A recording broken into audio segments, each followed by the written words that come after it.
Paix de Dieu sur vous, mes très chers compatriotes célestes, dans les précieux et glorieux noms de notre Seigneur Jésus-Christ.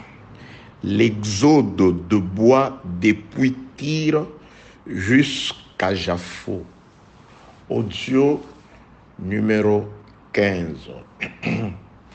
Prenons sans plus tarder la parole de Dieu. Je suis dans le second livre des Chroniques, ces textes qui nous servent d'écriture des bases. Donc nous tournons tout autour de ce qui est écrit dans tout le chapitre deuxième du second livre des Chroniques. Alors pour gagner du temps, nous allons, comme d'habitude, faire une lecture avec des bons. On commence au 3e verset. Des Chroniques 2, chapitre 3. Salomon envoya dire à Huram, roi de Tyr, « Fais pour moi comme tu as fait pour David, mon père, à qui tu as envoyé des cèdres, afin qu'il se bâtisse une maison d'habitation. Voici, j'élève une maison au nom de l'Éternel, mon Dieu, pour la lui consacrer, pour brûler devant lui le parfum odoriférant, pour présenter continuellement les pains des propositions et pour offrir les holocaustes du matin et du soir, des sabbats, des nouvelles lunes et des fêtes de l'Éternel, notre Dieu, suivant une loi perpétuelle pour Israël. La maison que je vais bâtir doit être grande, car notre Dieu est plus grand que tous les dieux. Verset 7. Envoie-moi donc un homme habile pour les ouvrages en or, en argent, en airain et en fer, en étoffe d'un temps pourpre, en cramoisi et en bleu, et connaissant la sculpture, afin qu'il travaille avec les hommes habiles qui sont auprès de moi en Juda et à Jérusalem, que David, mon père, a choisi. Envoie-moi aussi du Liban des bois, des cèdres, des cypres et des santales, car je sais que tes serviteurs s'entendent à couper les bois du Liban. Voici, mes serviteurs seront avec les serviteurs, et que l'on me prépare du bois en abondance, car la maison que je vais bâtir sera grande et magnifique. Je donnerai à tes serviteurs qui abattront le bois 20 000 corps de froment foulés, 20 000 corps d'orge, 20 000 battes de vin et 20 000 battes d'huile. Huram, roi de Tyr, répondit dans une lettre qu'il envoya à Salomon, « C'est parce que l'Éternel aime son Dieu, aime son peuple, qu'il t'a établi roi sur eux. » Huram dit encore, « Béni soit l'Éternel, le Dieu d'Israël, qui a fait les cieux et la terre, de ce qu'il a donné au roi David un fils sage, prudent et intelligent, qui va bâtir une maison à l'honneur et une maison royale pour lui. Je t'envoie donc un homme habile et intelligent. » Je saute pour atterrir au verset 16e. « Et nous couperons des bois du Liban autant que tu en auras besoin. Nous te les expédierons par mer en radeau jusqu'à Jaffo, et tu les feras monter à Jérusalem. » Très chers compatriotes, mes concitoyens de la cité éternelle, le désir le plus ardent de mon cœur est que le Dieu d'amour, le Dieu de toute grâce, le Dieu miséricordieux puisse vous secourir au nom de Jésus-Christ. Qu'il vous fasse grâce en toutes choses au nom de Jésus-Christ. Qu'il soit et demeure votre protection au nom de Jésus-Christ. Qu'il illumine vos cœurs afin que vous puissiez comprendre quelle est sa volonté pour vous et qu'il vous accorde la force par le Saint-Esprit de pouvoir pratiquer la parole de manière à ce que nous puissions, vous et moi, devenir le reflet de sa gloire sur la terre au nom de Jésus-Christ. Paix de Dieu sur vous, au nom de Jésus-Christ. Assistance divine sur vous, au nom de Jésus-Christ. De quoi s'agit-il dans cet enseignement intitulé « L'exode de bois depuis le pays de Tyr jusqu'à Jérusalem », mais en passant par la ville-port de Jaffo. Il s'agit de l'accomplissement de la volonté de Dieu exprimée dans la bouche de David. C'était quoi cette volonté? David exprime une volonté que Dieu lui a mis à cœur, de pouvoir bâtir une maison pour l'Éternel, le Dieu Tout-Puissant, le Créateur des cieux et de la terre. Lorsque David exprime cette idée, Dieu l'adopte aussitôt.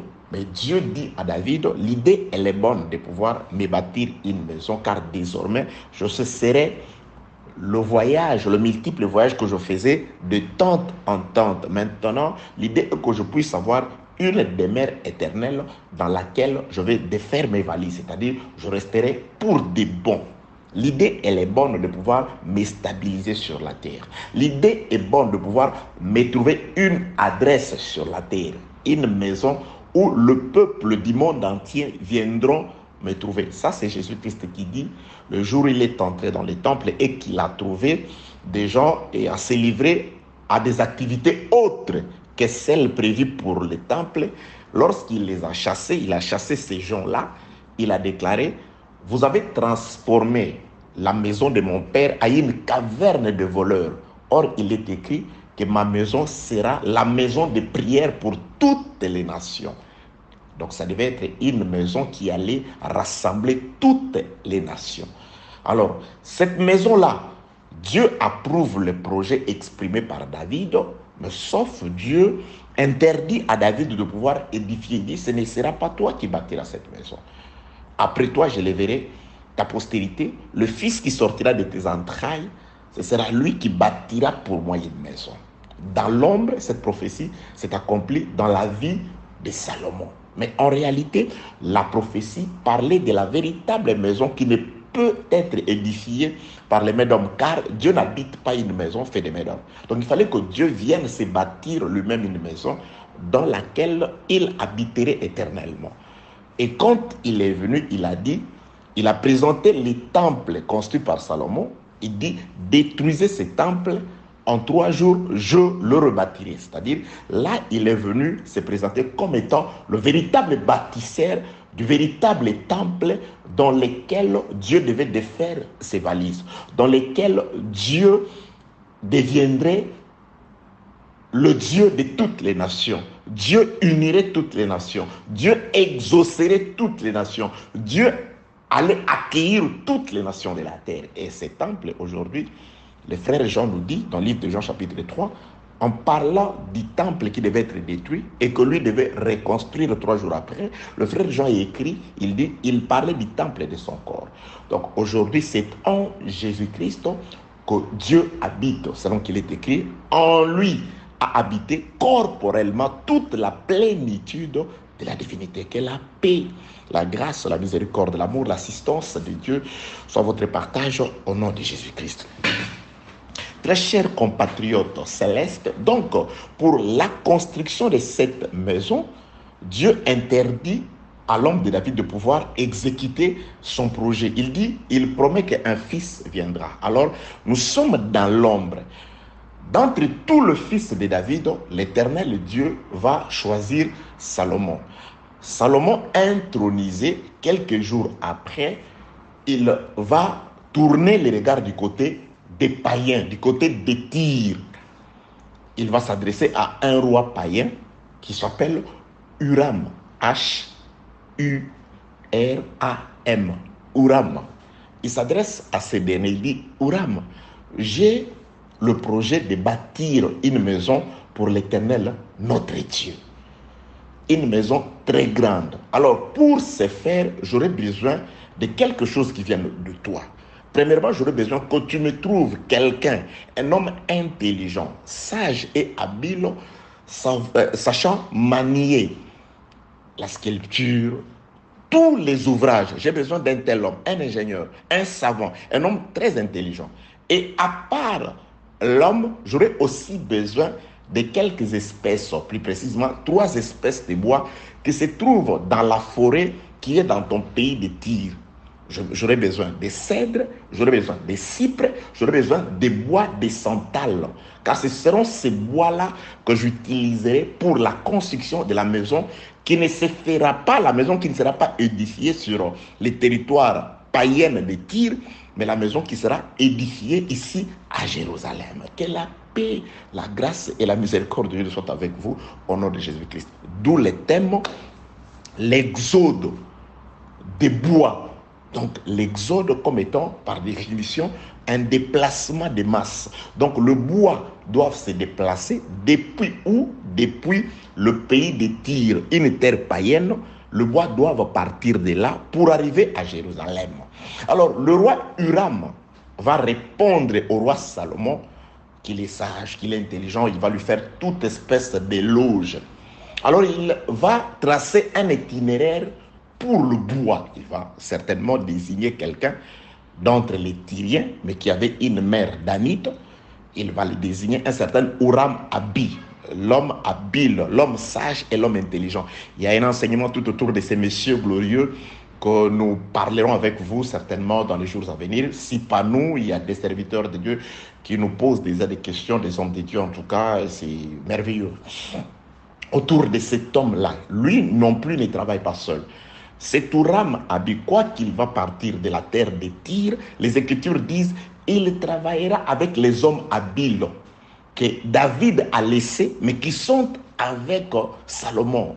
Il y a beaucoup d'énigmes, des choses merveilleuses, un trésor glorieux que Dieu votre Père a caché pour vous dans toutes ces choses-là. Car le frère Paul écrit au peuple de Corinthe, Corinthiens chapitre 10, il dit, ces choses ont été écrites pour votre instruction. Donc, c'est-à-dire, dans ces choses, nous devons trouver notre instruction. Donc, Dieu a caché la vie dans les Écritures. Car depuis le commencement, tout ne se fait que par la parole. C'est pourquoi lorsque la parole est arrivée sur la terre, ainsi la terre a été recréée. Lorsque la parole a visité l'homme, ainsi l'homme a été réformé, l'homme a été régénéré, l'homme a été créé. Lorsque la parole te visite, bien-aimé dans le Seigneur, tu recevras la régénération parce qu'elle est la parole, la sémence de la régénération, la sémence de vie. La seule sémence, le seul grain de blé qui est tombé à terre, qui n'est pas resté vivant, mais qui est mort, afin que quelques jours après, le seul grain de blé puisse ressusciter de la terre plusieurs grains qui étaient venus avant, mais qui étaient morts, qui n'étaient pas capables de pouvoir revivre. La mort de Jésus-Christ a ramené à la vie les morts que nous étions. Nous étions morts par nos offenses, nous étions morts dans l'ignorance, nous étions morts en état esclaves des hommes, esclaves des imprécations, des malédictions, des paroles méchantes de la part des hommes. Mais Jésus-Christ aujourd'hui, par la foi au moyen de la parole, il nous a délivrés. C'est pourquoi je m'en vais. Toi qui écoutes, toi qui tends l'oreille, je m'en vais te délivrer de toutes les paroles méchantes, d'où qu'elles viennent, qui ont été prononcées contre toi, contre ta vie, contre ta famille, ton foyer, contre tout ce qui est à toi. Au nom de Jésus, oui, Jésus-Christ est devenu malédiction pour nous, afin que lui qui a recueilli notre malédiction, lui qui a recueilli, vous savez, il a été, un jour quand je lisais, je vis que Jésus-Christ a été ligoté. Donc aujourd'hui, aucun lien ne peut plus nous maintenir prisonniers aujourd'hui parce que lui, il a pris les liens à notre place. C'est pourquoi les jours de la résurrection, quand il est ressuscité et que les femmes sont allées entrant dans les sépulcres, qu'est-ce elles ont trouvé? Elles n'ont pas trouvé Jésus, mais elles ont trouvé les liens de Jésus-Christ étaient là. Ça veut tout simplement dire, là où est le lien, nous ne sommes plus là-bas. Nous sommes ressuscités avec le Seigneur. Nous sommes vivants avec Jésus, qu'il soit béni. La parole, seule la parole de Dieu délivre. Seule la parole de Dieu bénit. Seule la parole de Dieu illumine ceux qui sont dans les ténèbres au nom de Jésus-Christ. Que Dieu vous bénisse, que Dieu vous guérisse, que Dieu vous restaure, que Dieu vous relève au nom de Jésus. Oui, il a envoyé la parole et c'est la parole qui guérit. C'est la parole, c'est dans la parole que se trouve la sémence de vie. Car ce qui a été sémé en Adam, c'était la parole. Adam est mort, Dieu a retiré le pouvoir par la parole. Aujourd'hui, pour faire revivre Adam, Dieu t'envoie la parole. C'est dans la parole que se trouve la résurrection. C'est dans la parole que se trouve l'élévation. C'est dans la parole que se trouve la gloire. Laisse que tu sois glorifié au nom de Jésus-Christ. Laisse que tu sois prospère au nom de Jésus-Christ. Laisse que tu sois en bonne santé au nom de Jésus-Christ. Que tout ce qui apporte des ennuis dans ta vie s'éloigne de toi au nom de Jésus. Alléluia. Dieu est merveilleux. Dieu est glorieux. Alors, bien-aimés, dans les Seigneurs, mes très chers compatriotes, une parenthèse très importante. Si vous ne tombez que sur cet audio, sachez, bien-aimés dans les Seigneurs, il y en a, ça c'est le 15e, il y en a 14 qui précèdent celui-ci. Donc, entrez en contact par la personne au moyen de laquelle vous avez reçu cet audio. Il vous sera donné les audios précédents. Ils sont gratuits. Chaque jour, les gens me posent les questions. Pouvons-nous les exploiter sous forme de syllabus? Vous avez la liberté. Pouvons-nous les distribuer? Je ne sais pas. Vous avez la liberté. Pouvons-nous le mettre sur notre chaîne YouTube? Vous en avez la liberté. Vous en avez l'autorité. Moi, je l'ai toujours dit. Je ne suis pas l'auteur-compositeur de ceci. Tout droit est réservé à l'auteur. L'auteur de l'inspiration, c'est Dieu. Je ne suis qu'un instrument par lequel Dieu veut que vous sachiez qu'est-ce qu'il veut pour vous, de manière à ce qu'en pratiquant cela, que vous ayez à vous rapprocher de lui. Donc, en recevant cette parole, vous en êtes, vous recevez aussi les droits de faire quoi? De pouvoir le proliférer, de pouvoir le multiplier, de pouvoir le distribuer. De même que cette parole te convainc que tu dois abandonner, tu dois commencer l'exode, abandonner l'Égypte pour te rendre vers Canaan. Cette parole a aussi, la même parole a aussi la même capacité, le même pouvoir d'agir de la même façon dans la vie de ton prochain à qui tu distribueras la parole. Que la paix de Dieu soit avec vous au nom de Jésus-Christ. Que Dieu vous bénisse une fois de plus au nom de Jésus. À moi, il a été demandé de bénir et de le maudire. C'est pourquoi je ne fais que vous bénir. Je ne peux que vous bénir. Je ne peux que désirer du bien de vous. Je ne peux que désirer que vous alliez de l'avant, que vous travaillez de progrès en progrès. Comme les frères Paul à Timothée, j'aimerais aussi que vos progrès soient évident, qu'il soit vu aux yeux de tous, que le monde sache que Dieu ne nous a pas abandonnés. Nous traversons par les déserts. Ce n'est pas pour nous tuer que Dieu nous a fait passer par ces déserts. Bien au contraire, afin que nous sachions que nous dépendons de lui. Quand nous avons besoin de pain et que nous lévions les yeux vers lui. Quand nous avons besoin d'eau et que nous ne regardons que vers lui, car c'est lui le seul qui peut nous indiquer le rocher dans lesquels nous pouvons recevoir de l'eau. Que Dieu soit loué, que Dieu soit béni. Il sait pourquoi il te fait passer par ces chemins. Il a un plan merveilleux pour toi. Il a un projet merveilleux pour toi. Accroche-toi à la vérité. Accroche-toi à la pratique de la justice. Bien-aimé, sors du monde. Sors de la mondanité. Tu as besoin de la manne. Le temps de la manne n'est pas passé. Moi, je t'annonce ça. Si les gens te disent la manne ne tombera plus, ça, c'est des personnes qui sont en Égypte. Moi, je te dis que la manne tombe toujours. La faveur de Dieu est là. L'assistance de Dieu est là. Le miracle est là. Le temps des miracles n'est pas passé. Le temps de boire l'eau du rocher n'est pas passé. Le temps de manger la manne n'est pas passé. Le problème, c'est de pouvoir localisé. Si tu es en Égypte, la manne ne tombe pas en Égypte. Donc tu dois traverser la mer Rouge pour rejoindre l'équipe au désert, à l'école de Dieu, là où Dieu nous enseigne, dans le désert. C'est là que Dieu assiste son peuple. C'est là que le peuple voit les miracles. En Égypte, là-bas, les Égyptiens pouvaient nous oppresser. Et Dieu regardait, parce qu'on était en Égypte. Une fois l'agneau est mort, on a traversé la mer Rouge, la repentance, le véritable baptême de la régénération. La mort quant à la chair, la résurrection quant à l'esprit. Quand on a traversé la mer Rouge, on a laissé cette vie ancienne. L'homme ancien est mort. La vieille chair est morte. On est entré dans le désert. C'est là où tu verras la manne tomber.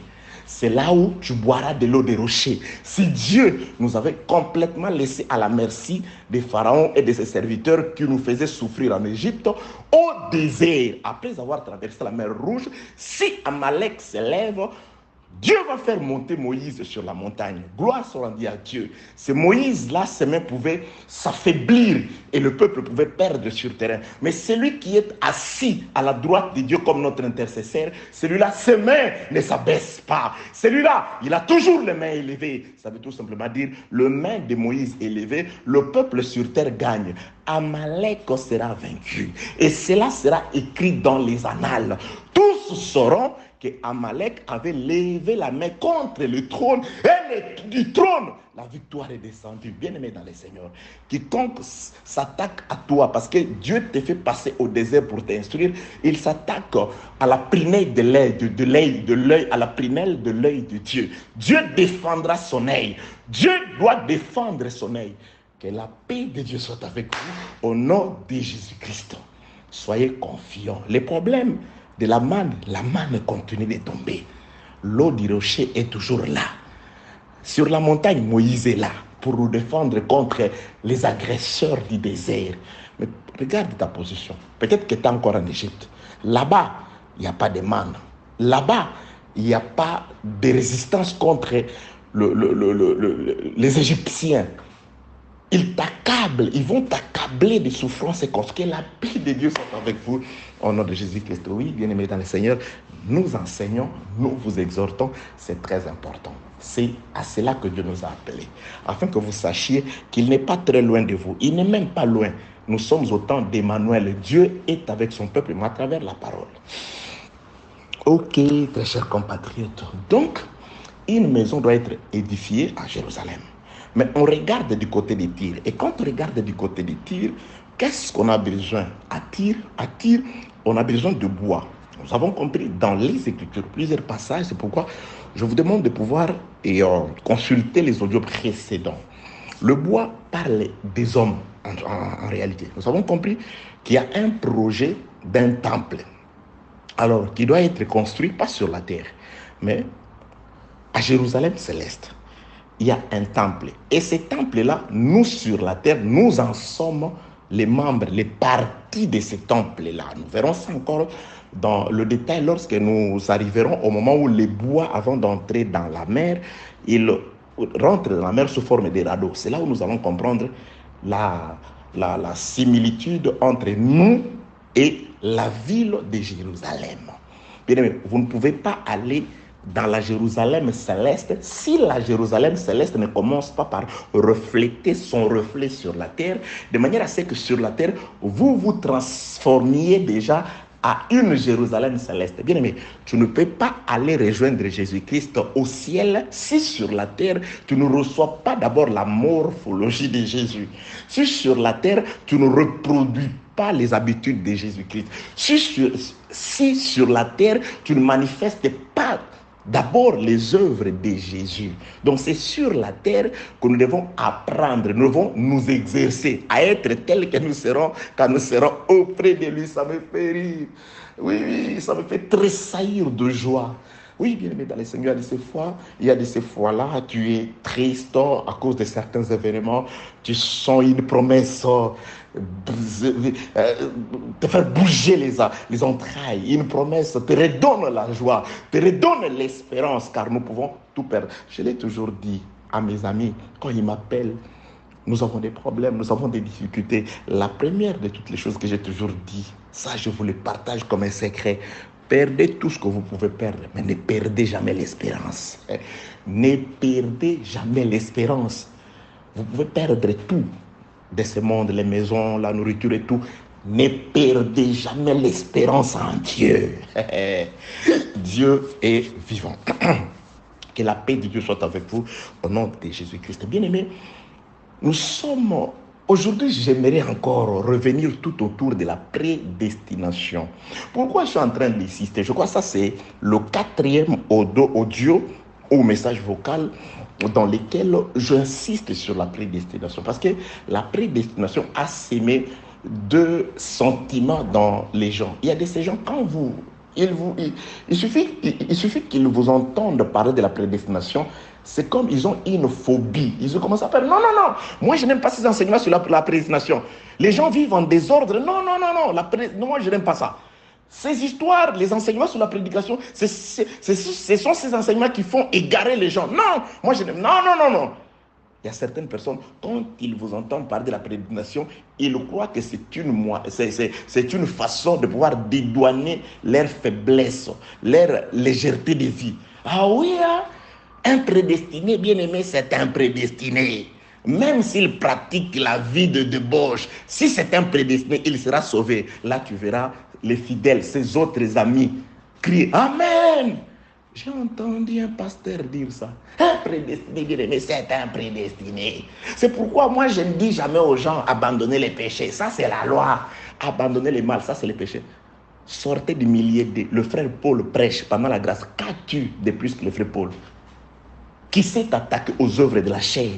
Sortez du milieu d'eux. Fuyez l'impudicité.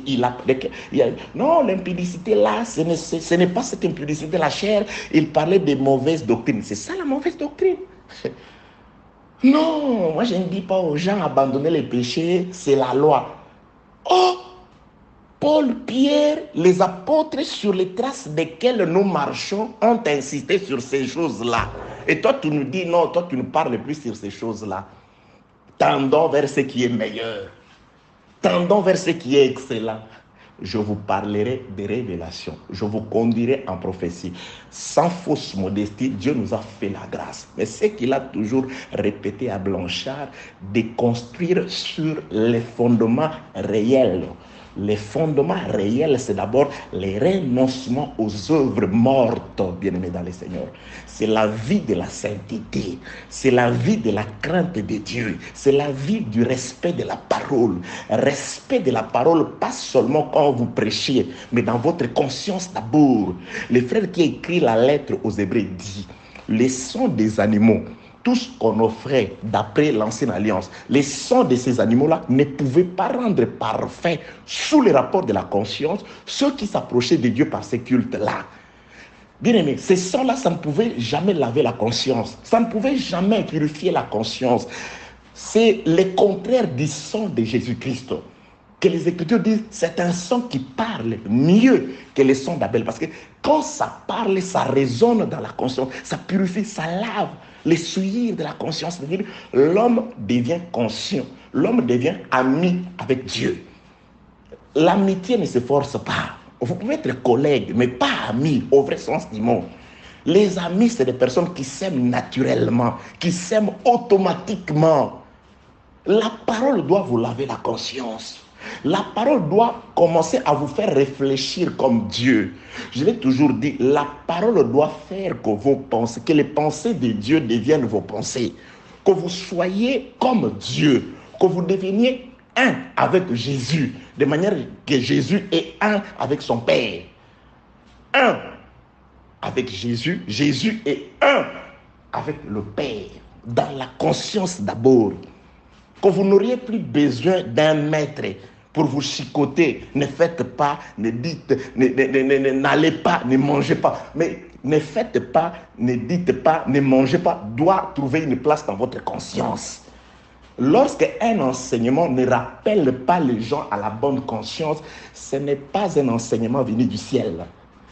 Toutes ces révélations ne seront utiles pour vous que si elles trouvent une place, si ces révélations ont pour soubassement la crainte et une crainte absolue de la parole. Un respect rigoureux de la parole. Que la paix de Dieu soit avec vous au nom de Jésus-Christ.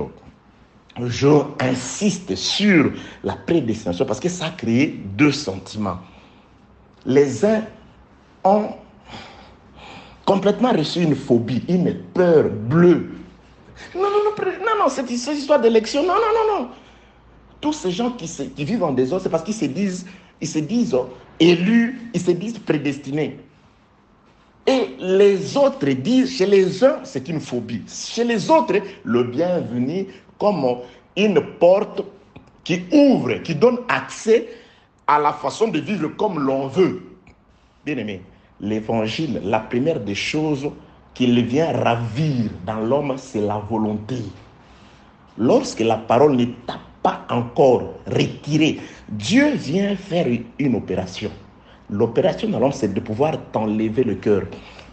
Vous savez, certaines personnes disent, les politiciens, ce sont des gens en qui on a enlevé le cerveau pour réfléchir. Bon, les politiciens, ils sont de ce monde.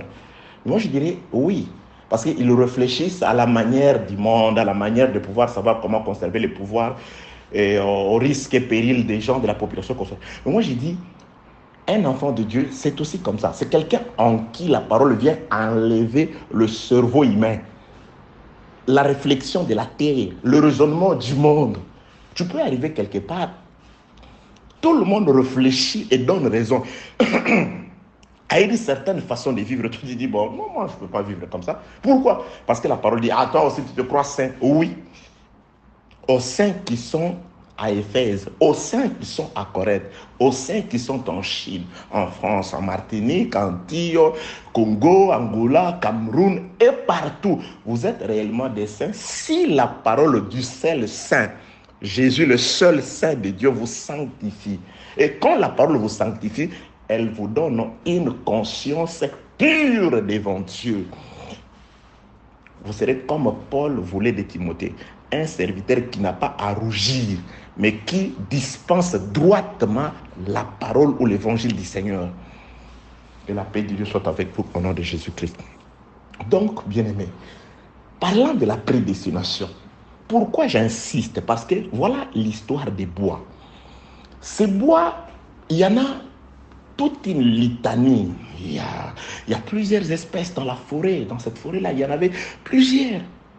Je ne sais pas, tu peux être spécialiste en bois, tu en connais des centaines d'espèces. Mais pourquoi Dieu qui a créé tout le bois, il n'en choisit que 3? Nous avons compris que Salomon, quand il s'adresse à roi de Tyr, désignant ces bois-là, Salomon en soi, ce n'était pas non plus sa volonté. Il était juste en train d'exécuter une volonté qu'il lui a transmise son père. David aussi, cette volonté-là ne venait pas de lui. C'était une volonté qui venait de Dieu, d'après ce que nous avons lu dans le livre de 1 Chronique, chapitre 28, le verset 16. C'est par un écrit de sa main, dit David, que l'Éternel m'a donné l'intelligence de tout cela, de tous les ouvrages de ces modèles. Tout, T-O-U-S, tout, todos, Tchembo en chinois, Tchembo, Nyonso, todo, Tchembo, all en anglais. Que la paix de Dieu soit avec vous au nom de Jésus-Christ en ta langue, je ne sais pas comment ça s'appelle. Tous les ouvrages de ces modèles, tous les ouvrages, Dieu écrit un livre, il ne laisse aucun détail. Dieu n'oublie rien. Lorsque Dieu demande à Noé de pouvoir se faire une arche, il donne à Noé tous les détails concernant l'instrument du salut de Noé. L'instrument du salut de Noé, Dieu donne tous les détails à millimètre près. Mesurage, forme, matière à utiliser, les plans, comment sera l'arche. Dieu, s'il veut te donner, il te donne tout. Dieu ne laisse pas à l'homme. C'est pourquoi je dis, on doit te faire une opération, enlever ton cœur. Parce que Dieu dit, il avait promis par Jérémie qu'il viendra un temps où il va enlever le cœur de pierre et mettre à sa place les cœurs de chair, c'est-à-dire le cœur du monde, le cœur de l'incrédulité. Dieu doit les changer, c'est-à-dire cette opération-là, c'est ce que nous réalisons par l'enseignement. Est-ce que l'enseignement de Jésus-Christ est censé opérer en toi, bien-aimé, dans le Seigneur, mes très chers compatriotes? Nous comprenons que les bois qui doivent venir de Tyr, ce sont ces bois qui sont élus, choisis par Dieu. Et quand Dieu le choisit, il le renferme dans les livres, c'est-à-dire il écrit. il le met par écrit. Bien aimé, rien de tout ce qui doit se faire ne doit se retrouver en dehors de la parole. Il y a même des gens aujourd'hui qui se disent prédicateurs des assemblées des saints, entre guillemets, qui veulent justifier certaines intrusions, certains modèles des hôtels de la Syrie que les gens veulent ramener à Jérusalem. Ils disent, vous aussi, tout n'est pas écrit. Il est là, il est content, il est devant. Dieu n'a pas tout dit. Tout n'est pas écrit. En ce qui concerne mon salut, tout est écrit. Si je ne vois pas, je me tais. Là où tu ne vois pas, bien aimé, il y a certainement quelqu'un d'autre qui voit. Moi, je ne dis pas que je vois, je n'ai jamais dit ça, je ne peux jamais. Il y a des choses que je ne vois pas, je me tais. J'ai toujours dit ceci, je prêche, j'enseigne sur les points que je maîtrise. Bien aimé, si vous mettez un thème, ne vous en faites pas. Je sais que je maîtrise. C'est que j'ai fait des contours. Oui, quand j'ai pris, il y a des questions que Dieu, c'est-à-dire ça me vient à l'esprit. Tu vois, quand tu dis ça, on peut te poser la question ici. Voilà comment tu vas répondre. Celui qui m'envoie me dit déjà comment je dois répondre. Je ne maîtrise pas toute la parole de Dieu, mais au moins ma portion, nous connaissons en partie, ma partie, je la maîtrise. Toi, tu dis chacun a sa portion, mais tu as encore des erreurs dans ta portion là. Ou le problème, c'est que tu veux dire ce que tu ne maîtrises pas. Oui, c'est aussi ça le mal chez certains prédicateurs. Cher frère, apprends à répéter ce que tu maîtrises.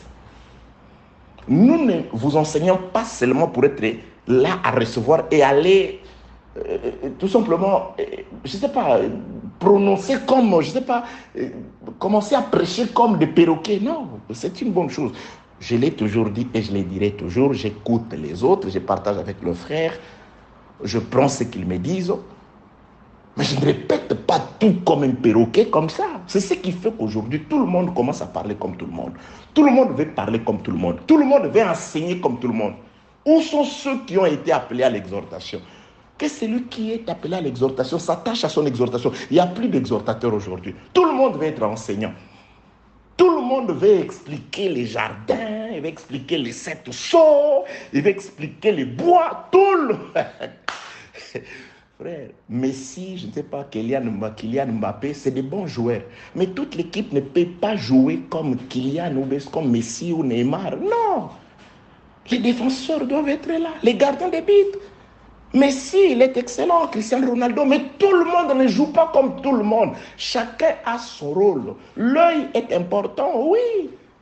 Il nous aide à voir dans les corps. Mais la main aussi est importante. L'oreille aussi est importante. Reste à ta place.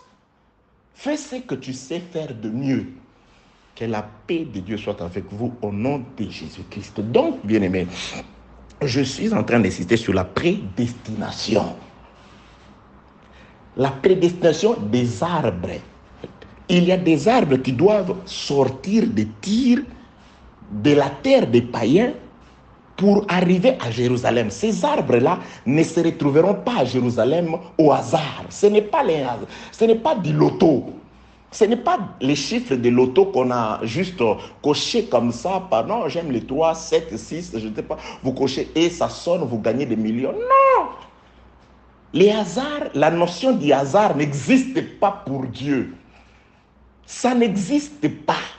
Que la paix de Dieu soit avec vous au nom de Jésus-Christ. Je voudrais dire ceci. Ces arbres qui vont se retrouver, les arbres que David, Salomon, demandent au roi de Tyr de lui envoyer, les cypres, les cèdres et les santales, ces arbres-là, ce n'est pas parce qu'ils sont exceptionnels, ou ils sont les plus beaux, ou ils sont les plus gentils de la forêt, non. C'est des arbres que Dieu a écrit dans son livre. Tous les modèles, il a écrit dans tous les ouvrages de modèles, il a écrit les arbres dont j'aurais besoin, c'est les cèdres, les cypres et les santales. Tu ne les trouveras pas ici. Mais à Tyr, Salomon, c'est le parfait exécutant. Un prédicateur est comme Paul, Paul est comme Christ. Soyez mes imitateurs comme je le suis de Jésus. Christ, c'était un exécutant. Les œuvres que je fais, je ne le fais pas de moi-même. C'est mon Père qui est à moi qui le fait.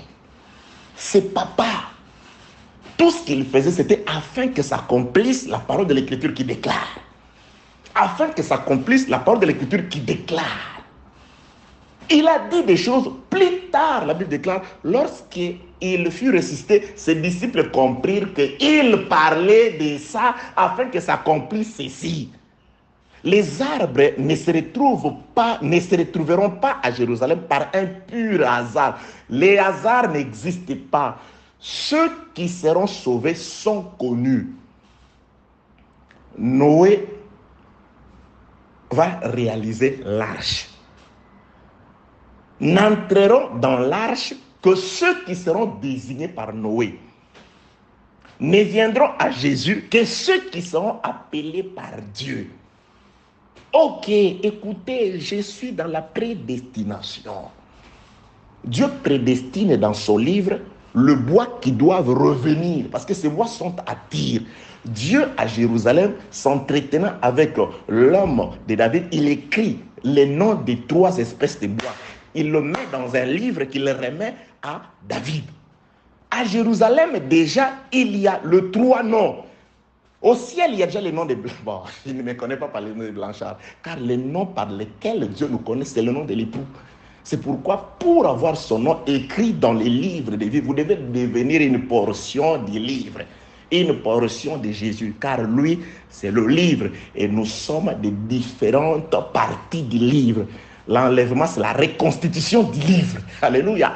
Le livre est séparé aujourd'hui. Une partie du livre est au ciel, la tête, et une partie est sur la terre. Et du ciel, une trompette sonne afin de réunir les parties du livre qui sont sur la terre. Là, c'est le son du ciel qui est entré par l'enseignement de réunir vous. Là, peut-être il y a quelques pages de, je sais pas, de livres aux Hébreux qui se retrouvent encore dans l'ignorance. Il y a quelques pages, je ne sais pas, du livre de Deutéronome qui se retrouvent. Donc, les sons de la trompette, il y a des sonnaires de la trompette, la tête au ciel. C'est la tête, c'est du ciel. C'est du ciel. Oh oui, bien aimé, n'endurcissez pas vos cœurs pour ne pas écouter celui qui parle au ciel. C'est du ciel à travers le baffle appelé Blanchard. Je ne suis qu'un émetteur du son du ciel. Alléluia, à condition que je respecte les sons du ciel. C'est pourquoi que celui qui sonne de la trompette, qu'il le sonne de manière claire et distincte afin de vous préparer au combat. Que la paix de Dieu soit avec vous au nom de Jésus-Christ. Très chers concitoyens du ciel, un livre est écrit à Jérusalem. Tout se passe au ciel, à Jérusalem. Attire, c'est juste le reflet de la volonté du ciel. Le cypre ne dira pas, moi je vais aller parce que je suis plus intelligent, ou j'ai fait des histoires, des choses, plus que l'hysope qui restera, ou plus que le chêne qui restera, ou plus que le bois noir, je ne sais pas quelle espèce d'autre bois.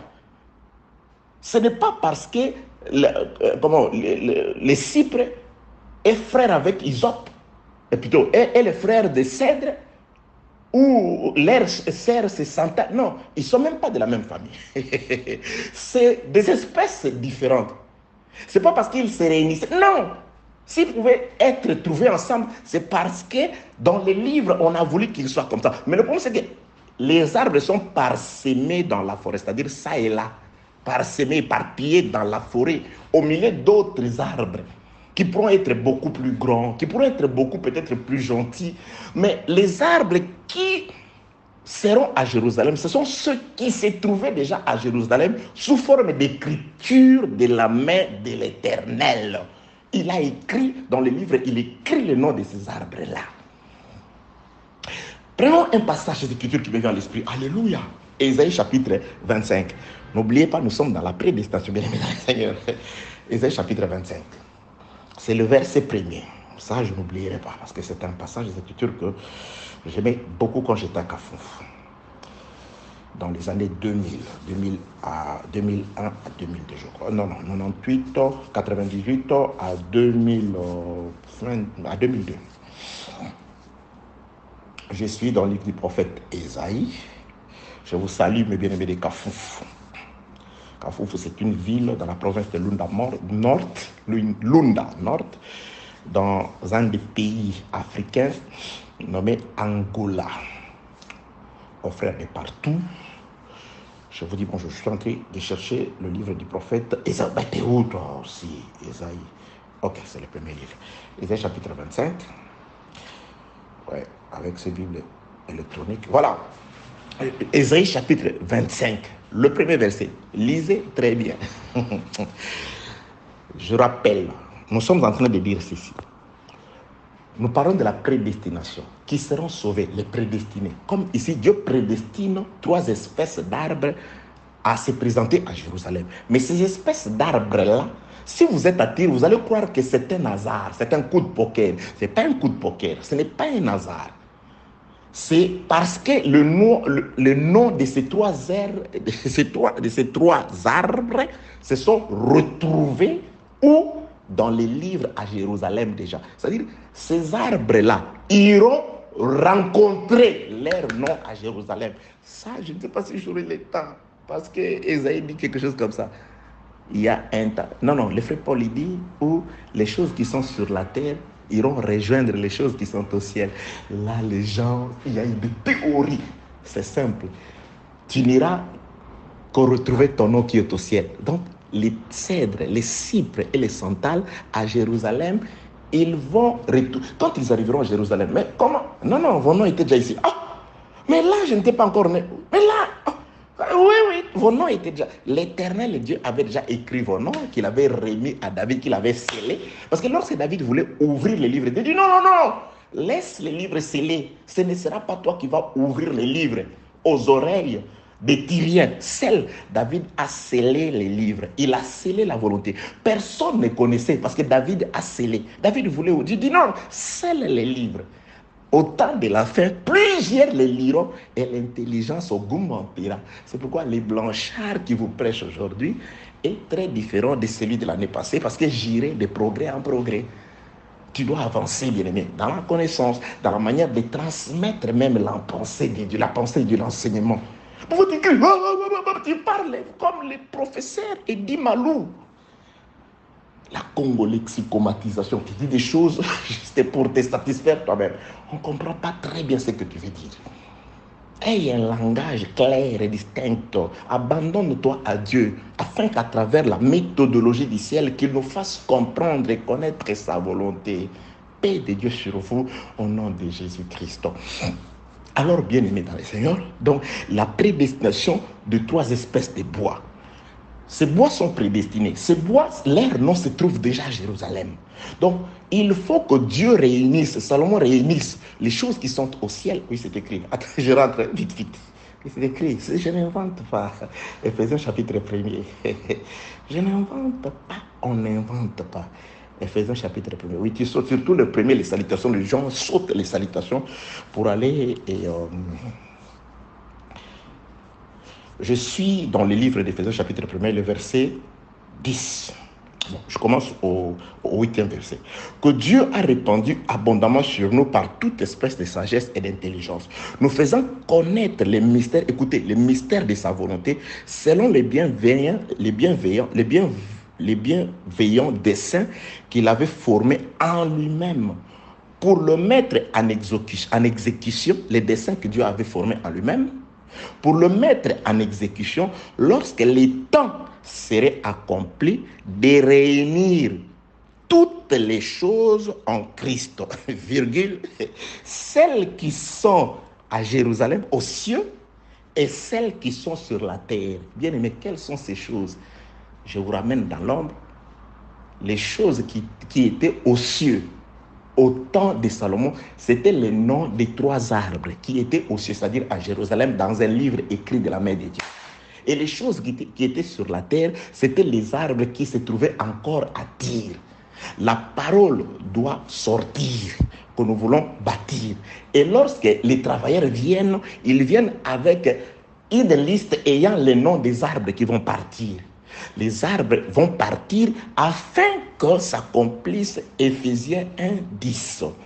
Pour le mettre à exécution, lorsque le temps serait accompli de réunir toutes choses en Christ, celles qui sont dans les cieux, c'est-à-dire les noms des cypres, des cèdres et des santales dans les livres à Jérusalem, et celles qui sont sur la terre, les cypres, les cèdres et les santales à Tyr.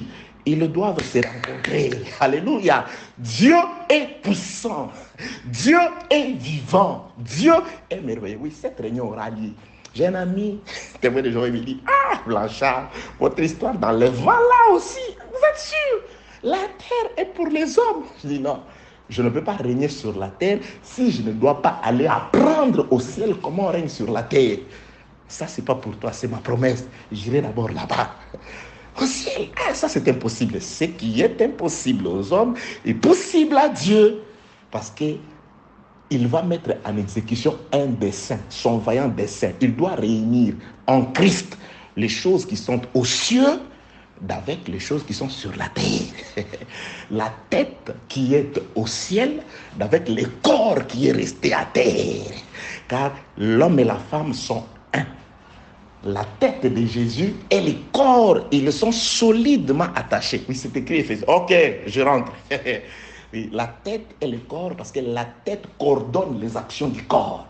C'est pourquoi lorsqu'il y a incompréhension entre la tête et le corps, on t'appelle fou, la folie. C'est-à-dire, ça ne va plus. Il faut rester en communion avec la tête, car la réunion, c'est avec la tête. Il y a nos noms, quelque part. Nous irons rejoindre nos noms là-bas. Les noms des cypres, des cèdres et des sandales sont dans un livre à Jérusalem. Les bois, ceux dont les noms sont à Jérusalem, se retrouvent avec tout le monde en Chine, en train de marcher, en train de travailler, en train de manger les foufous et les pieds de porc, les macosos qu'un Blanchard aime. Mais un jour, vous viendrez à ma table, vous trouverez les pieds de porc. Mais il est où? Il n'est plus là-bas. Il est allé rejoindre son nom. Le corps est allé rejoindre la tête. Car ça, c'est le bienveillant dessein de Dieu. Ok. Je rentre dans Ésaïe chapitre 25. Vous trouvez l'évangile. C'est pourquoi j'ai dit les enseignements. Oh non, vous avez coupé. Je ne peux pas couper. Je l'ai toujours coupé parce qu'il y a tellement de portes à entrer. S'il faut que nous parlions sur l'enlèvement, ça va être merveilleux. C'est un voyage merveilleux. Ça, c'est la promesse de l'épouse. L'épouse doit précéder. L'épouse doit partir avant. Parce que les filles de Jéthro, chaque jour, elles rentraient en retard à la maison. Mais un jour, pouf, papa regarde comme ça. Mais comment vous êtes rentré à la maison très tôt? Non, parce qu'on a rencontré un Égyptien qu'on ne rencontrait pas avant. Cet Égyptien nous a servi. Aujourd'hui, on n'a pas travaillé. Il a commencé par nous débarrasser de nos agresseurs, nous débarrasser de ceux qui nous empêchaient de pouvoir faire notre travail. Il s'est débarrassé d'eux, il a ouvert les puits, il nous a donné à boire. C'est pourquoi, papa, nous sommes rentrés très tôt aujourd'hui. Nous partirons, moi je partirai avant toi. Peut-être tu partiras avant moi. Oh non, vous aussi vous exagérez, attendons la fin du monde. Toi tu vas attendre la fin du monde, moi je partirai avant. Oh non, tu peux être sauvé comme vierge folle. Attends d'être sauvé comme vierge folle. Moi, je partirai avant. Parce que j'ai rencontré l'Égyptien. Je laisse la cruche ancienne. Je rentre au village. Papa dira, mais comment une si merveilleuse personne, vous êtes venu et vous ne l'avez pas invité? Si Jésus t'a fait du bien, mais tu dois l'inviter chez toi. Tu dois l'inviter dans ta vie. Si Jésus te donne la vie, si Jésus te perd, il est en train de pouvoir, il a combattu l'inimitié, il a combattu l'adversité pour toi. Il te donne tout, mais tu dois l'inviter, tu ne le laisses pas là-bas. Invite Jésus dans ta maison, dans ta vie, qu'il puisse rester avec toi et que tu deviennes son épouse, comme c'est filé qu'avec Séphora. Que Dieu vous bénisse. Au nom de Jésus-Christ. Je suis Ésaïe. Toi, parfois, ok, tu es là. Ésaïe chapitre 25. Nous avons fait un saut. Ésaïe chapitre 25. Prédestination. Écoutez bien aimé ce que le Saint-Esprit dit par le prophète Ésaïe parlant de la prédestination. Ô Éternel, je commence au premier verset. Tu es mon Dieu. Je t'exalterai. Je célébrerai ton nom. Car tu as fait des choses merveilleuses. Tes desseins conçus d'avance se sont fidèlement accomplis. Quand je lis ces passages d'écriture, je suis dans la joie. C'est là où je me moque de toutes sortes et espèces de réunions qui se trame contre moi, ou que ce soit, par qui que ce soit. Parce que, vous savez, je ne sais pas si vous avez entendu les paroles merveilleuses que Dieu nous a dit par le prophète Ésaïe. Je recommence la lecture. Ô Éternel, tu es mon Dieu, je t'exalterai, je célébrerai ton nom, car tu as fait des choses merveilleuses. C'est quoi ces choses merveilleuses? Virgule. Tes desseins, tes plans, tes projets conçus d'avance se sont fidèlement accomplis. Ésaïe dit, Dieu a fait des merveilles. Le merveille de Dieu, c'est les desseins qu'il avait conçus d'avance. Les dessins qu'il avait préparés d'avance se sont fidèlement accomplis. Et la blancheur, il est quelle heure? Oh non, non, non, non. Parce que l'adjectif, adverbe, fidèlement qui est là, bien aimé, Dieu a accompli les desseins, le plan, les projets qu'il avait conçus d'avance. D'avance. C'est-à-dire, tout ce que nous vivons, c'est la réalisation des desseins, de projets que Dieu avait conçus d'avance. Lorsque les arbres, cypre, cèdre et santal arriveront à Jérusalem, ce sera l'accomplissement des desseins que Dieu avait conçus d'avance. C'est une bonne nouvelle, c'est une joie. Ça peut paraître comme un hasard. Vous partez à Jérusalem. Ah, on vous a choisi. Ah, vous avez de la chance. Ils n'ont pas de chance. Les cypres, les cèdres et les santales, c'est la manifestation de l'accomplissement des desseins conçus d'avance par Dieu.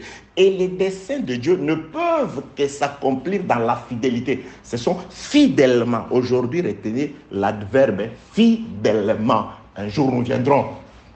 Parce que lorsqu'il n'y a pas la fidélité, il n'y a qu'un seul. Dans sa fidélité, les desseins de Dieu se sont accomplis. La fidélité de Dieu, c'est en Jésus. Donc, tous les desseins conçus d'avance par Dieu pour les bois de cypre, cèdre et santal s'accomplissent fidèlement. C'est pourquoi j'ai dit, il n'y a pas de hasard. Je répète, le diable est bien aimé dans les seigneurs. Il n'est pas un robot qui aurait échappé au contrôle de son créateur, comme certaines personnes veulent le présenter. Le diable est là, il est sous contrôle. Ne va pas là-bas. Touche à ses biens, ne touche pas à sa vie, ne touche pas à son corps. Touche à son corps, ne touche pas à son âme. Il respecte. C'est pourquoi je préfère être en bon terme avec celui devant qui les esprits impurs tremblent que d'aller entrer dans les... aller faire chercher des recueils pour comprendre les démons, comment ils travaillent. Vous savez, il faut les connaître, il faut les faire.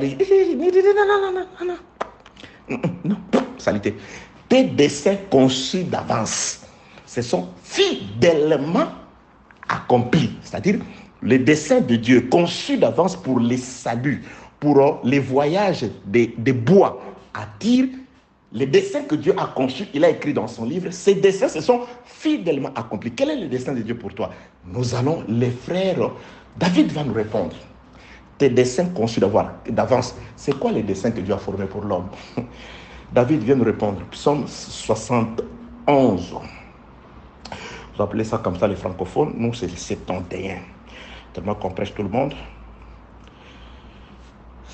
Psaume 71, 71, ceux qui sont du côté des Congo là-bas. Psaume 71, 71. Parfois il y a des frères qui appellent. Papa, tu avais dit 90, ça veut dire quoi? Ça veut dire 90. Ok. Psaume chapitre 71, 71. Le verset 3e. Sois pour moi, là c'est les psalmistes qui chantent. Sois pour moi un rocher qui me serve d'asile, où je puisse toujours me retirer.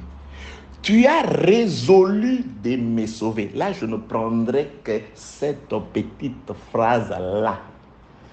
Tu as résolu de me sauver, car tu es mon rocher et ma forteresse. Marions ça à ce qui est écrit dans le livre d'Ésaïe. Ésaïe dit, tes desseins conçus d'avance se sont fidèlement accomplis. Maintenant, nous voulons comprendre c'est quoi les desseins, le plan, la résolution, la conception que Dieu avait fait pour toi. Qu'est-ce qu'il avait conçu? C'est quoi ces desseins? C'est les psalmistes qui nous répondent ici. Tu as résolu, c'est-à-dire dans le passé, Dieu avait résolu de nous sauver. Donc, Dieu avait déjà résolu dans son livre, de façon écrite, qu'il avait remis à David, il avait déjà résolu de sauver les cèdres, les cypres et les santales. Le salut est une résolution de Dieu, pas dans le temps. Ça fait partie du dessein, du plan de Dieu pour ses enfants.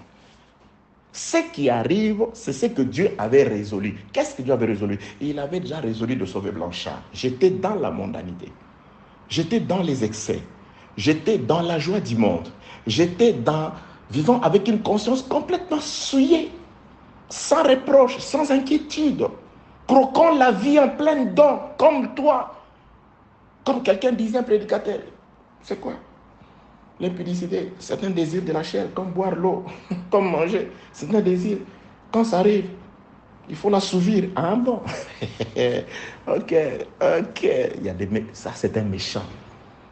C'est un méchant. C'est des genres de personnes qui étaient lapidées dans l'ancienne alliance. Que la paix de Dieu soit avec vous au nom de Jésus-Christ. Donc, bien-aimés dans le Seigneur, tes desseins conçus d'avance. C'est quoi les desseins que Dieu avait conçus d'avance? C'était la résolution.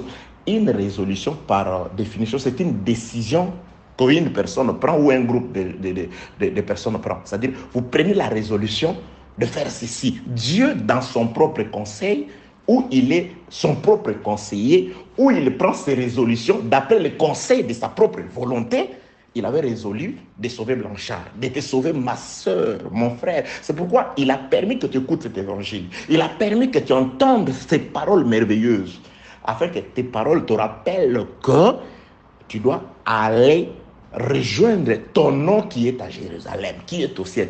Mais ceci, j'ai dit, ne peut pas arriver si le coup de la hache n'intervient pas. Bien-aimé, il n'y a pas accomplissement de la résolution. C'est pourquoi lui-même, Jésus, parce que nous subissons ce que lui a subi dans le corps. Il était auprès de Dieu. Il est venu dans la chair. Pour rentrer, il doit subir le coup de la hache. Il passe par la mort quant à la chair, afin de pouvoir montrer que c'est en étant mort et ressuscité qu'on peut aller rejoindre les noms qui sont à Jérusalem. La parole doit te séparer de la terre. J'insiste. Vous voyez, la prédestination n'a aucun sens si elle ne conduit pas au coup de la hache. Si elle ne conduit pas à l'abattement, ou je ne sais pas, à l'abattage, c'est quoi l'adjectif? Vous devez être abattu. Vous devez être battu ou abattu, je ne sais pas, coupé, séparé, déraciné de la terre. Mais comment allez-vous rejoindre le nom qui est dans les livres tout en restant enraciné à la terre du monde, à la terre des Tyr? La prédestination ne s'accomplit pas de cette façon-là. Soyez séparés de la terre des Tyr. Acceptez que la parole vous déracine de la terre. Acceptez que la parole vous déracine des dieux. Vous voyez l'essence de la prédestination? Je finis. Je rentre dans ce que j'ai toujours dit pour conclure sur la prédestination des arbres, des cypres, des cèdres et des santales. Que les arbres ne vont pas au hasard, ils vont rejoindre leur nom qui s'y trouve à Jérusalem, qui se trouve déjà à Jérusalem. Et regardez, les enfants Jacob et Ésaü étaient dans les ventres de Rebecca. Dieu a écrit le nom du vainqueur, le nom de celui qui devait bénir. Il a écrit son nom. Le livre a été remis à Rebecca, où Rebecca était le livre. Les enfants sont nés. Le jour de la bénédiction, avant que la bénédiction n'arrive, Rebecca, qui avait entendu les paroles, Rebecca qui était le livre dans lequel étaient les enfants, dans lequel étaient bénis les enfants, Rebecca doit descendre. Elle doit venir préparer le prédestiné au retour à la volonté du ventre, à la volonté d'avant la naissance, à devenir comme le premier-né. Rebecca fait cette histoire. C'est pourquoi aussi, les noms des cypres, des cèdres et des santales étaient en Rebecca, c'est-à-dire dans un livre écrit par Dieu. Les cèdres, les cypres et les santales qui sont à Tyr, écoutez-moi très bien, ne peuvent pas aller retrouver leur nom à Jérusalem si les livres en personne ne se déplacent pas. De même que Rebecca s'est déplacée, les livres dans lesquels nos noms étaient écrits, Dieu nous a connus dans les lieux célestes en Christ. Christ doit se déplacer et Christ c'est les livres. C'est pourquoi c'est les livres, c'est la parole. C'est les livres, bien-aimés. C'est les livres. Je ne dois vous faire la lecture que du livre parce qu'il est écrit heureux. C'est lui qui lit et ceux au pluriel qui entendent les paroles du livre. Dans les paroles du livre, il est question des noms des arbres prédestinés au salut. C'est pourquoi les livres doivent descendre. Les livres révèlent le corps.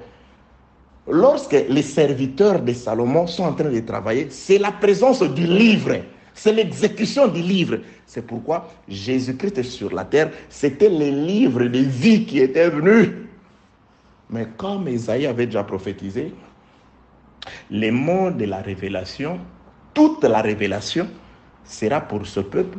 Là, il s'adresse à Israël, il ne s'adresse pas à nous. Comme les mots d'un livre. Ésaïe chapitre 29, verset 11. Comme les mots d'un livre cacheté que l'on remet à quelqu'un qui lit, qui sait lire, il dit je ne peux lire. À quelqu'un qui sait lire, il dit je ne peux lire. Quand le livre est venu, personne ne l'a reconnu. Personne ne l'a reconnu. Même ses disciples ne croyaient pas en lui. Jean chapitre 12. Personne ne croyait en lui parce que les gens ne reconnaissaient pas le livre. Or, c'était les livres en qui les noms des bénis étaient écrits. Parce que les livres étaient enveloppés de ténèbres. Il était scellé. Personne qui a cru à notre prédication, c'est chapitre 53. Qui a reconnu le bras de l'Éternel? Qui a reconnu le livre de l'Éternel? Il était là, sans éclat, sans beauté. Ça, on parle de l'enseignement. On ne parle pas du visage de Jésus. C'est par rapport à ce qu'il disait. Ça ne pouvait pas les attirer. Oui, c'était bien, c'était bon, mais ça ne pouvait pas convaincre leur cœur. Parce qu'ils n'ont pas tout simplement reconnu que c'était les livres dans lesquels on avait écrit le nom du cypre, des cèdres et des santales. Ces livres devaient se déplacer pour descendre afin de venir prendre lui-même les livres, prendre les cèdres, les cypres et les santales dont il était question en lui dans les livres pour le ramener dans les livres. Nous étions choisis en Christ dans les lieux célestes. Nous avons parachuté dans le monde. Nous sommes perdus, parsemés ça et là. Les livres doivent venir nous chercher. Et quand les livres viennent, il reçoit le coup de la hache. Il est coupé, la mort du livre. Et lorsque les livres ressuscitent, lui aussi, il est en train de nous couper afin de nous prendre qu'ensemble, avec les livres, nous retournions où nous avons été élus, connus, choisis, où nous étions en paix auprès de Dieu. Soyez des prédestinés, mais la prédestination n'existe pas sans la séparation avec la terre de Tyr, sans la rencontre avec les livres de vie, sans l'obéissance à Rebecca, celle en qui nous avons été, celle qui a écouté Isaac, qui est descendu, qui nous prépare, qui nous donne les vêtements du premier-né, le Saint-Esprit. Le Saint-Esprit doit te travailler, doit te transformer, doit t'arranger. Soyez bénis au nom de Jésus-Christ. Amen.